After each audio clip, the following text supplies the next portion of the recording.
so we decided to make it a Supersode. So the first thing we're going to talk about today is making that late night snack, and we're going to introduce the raspberry chocolate protein smoothie.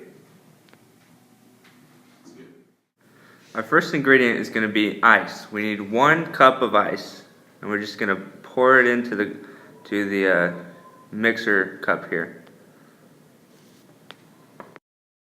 The first thing we have in our magic cabinet is a half cup of raspberries. Now it says you can use half cup of fruit, so feel free to use strawberries, blueberries, bananas, really anything you think would taste good in this protein shake. Next in our magic cabinet we have our whey protein powder. This is chocolate flavor. And once again, you can use whatever flavor you desire. You can have strawberry, vanilla, whatever protein mix you have, you can use. And we're just going to add it in here to the rest of the ingredients. Next in the cabinet is artificial sweetener. We used stevia for ours, but you could use Splenda or something of the like just to save calories, but also to sweeten the drink. Next, we're going to want a half cup of water. You can also substitute this with milk if you prefer milk over water.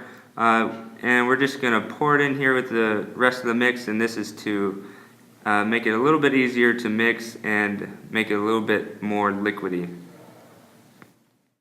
Now that we have all our ingredients ready, we put the top on the blender or mixer cup and mix until smooth or the consistency that you like.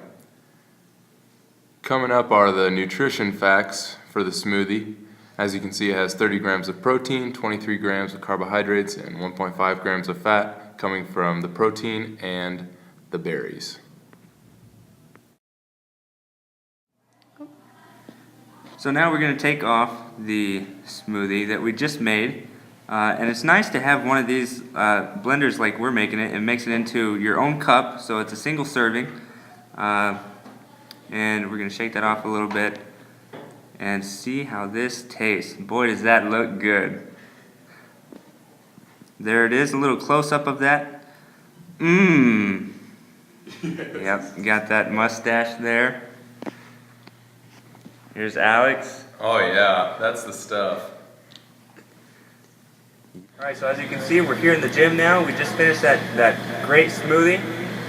Hope you enjoyed that. But now we're here in the gym, and it's time to get down to business. A lot of times we want to burn fat, but we don't know what type of cardio to do. And a lot of times our trainers, they mislead us, and the simple reason is, guys, they want your money. The longer they have you, you will see results, but very slow process.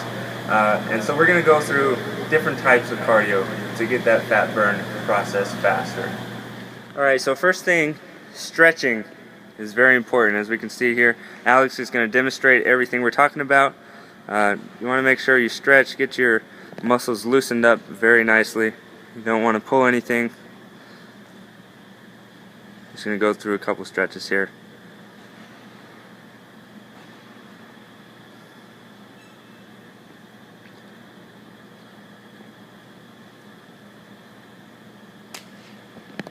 Ready to go. Okay, so for this first example, we see him doing a slow, steady jog. A lot of times, trainers will say this is the best way to burn fat. They'll say, run for 30 to 45 minutes. And the simple fact is, guys, that this type of cardio is good. We'll see him running around here. This type of cardio is good, but not to burn fat. This is good for your cardiovascular system and good for your breathing. But for burning fat, you'll burn very little at a time. You're only burning fat while you're running.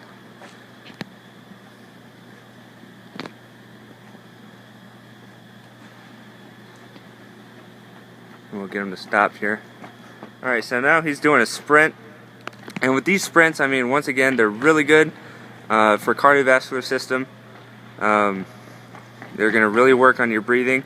But if you're looking for fat loss, this is better than slow, steady running. But once again, you're only going to be burning calories while you're running. And for fat loss, This is another, again, a slow process way to do so. And so now, and you know, you're really tired afterwards. Is it really worth it? Not all the time. So now here's an example of what we want to do target fat loss. Here he's doing a burpee to push up to jumping up, and this is called HIIT training. HIIT, high intensity interval training. Now he's gonna do a sprint. So we're incorporating everything. This is a full body workout, and you're gonna do this about 5 to 10 times depending on what level you're at. And once again, now this will really target your fat loss. You'll not only burn calories while you're doing this workout, but you'll also burn calories for the next 24 to 48 hours. Believe it or not, try it, guys. Try it. And something else you can do. Once he does his 5 sets, he's going to rest for 60 seconds and get right back into it. Now, if you want to, you're not good at those type of things, something else you can do is jump rope. Use jump rope instead of jumping. And all of this, guys, is making sure you do a full body workout. It doesn't have to be hard. As you can see, he's doing push-ups and jumping, and then a sprint. And this will get most of your muscles activated in your body, and therefore your body will be burning fat for the next 24 to 48 hours.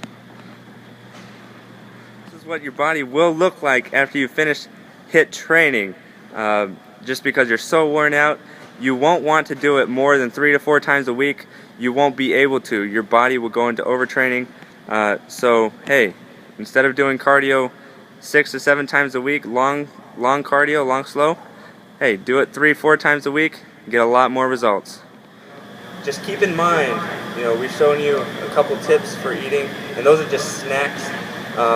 But we've shown you that there's carbs, proteins, and fats in each of those. That's what you want to implement into each of your food intake throughout your meals throughout the day. You get your proteins, your carbs, and your fats in there, and those are good sources. That's really good for your dieting. And then working out, keep that consistent, and because that's only 20% of it. And you keep that consistent, and you will see results. I promise you guys. And this camera shot is not just a cool ploy or a cool view. It's actually the way you're going to feel after getting your fitness up. On top of the world! Alright, so remember, although this is our last podcast, we appreciate you guys for tuning in. Check out our ED blogs, check out our Twitter, Facebook, and don't forget to press like. This means a lot to us. We want to reach out to each and every one of you guys out there that need help. And all those, this is our last podcast. If we do, get enough comments and likes, hey, we might think about doing some more. Just let us know. Check the URL on your screen right now. Go to this website, and it'll have all of our other sites connected there. And last time for us saying this, Fit Factor!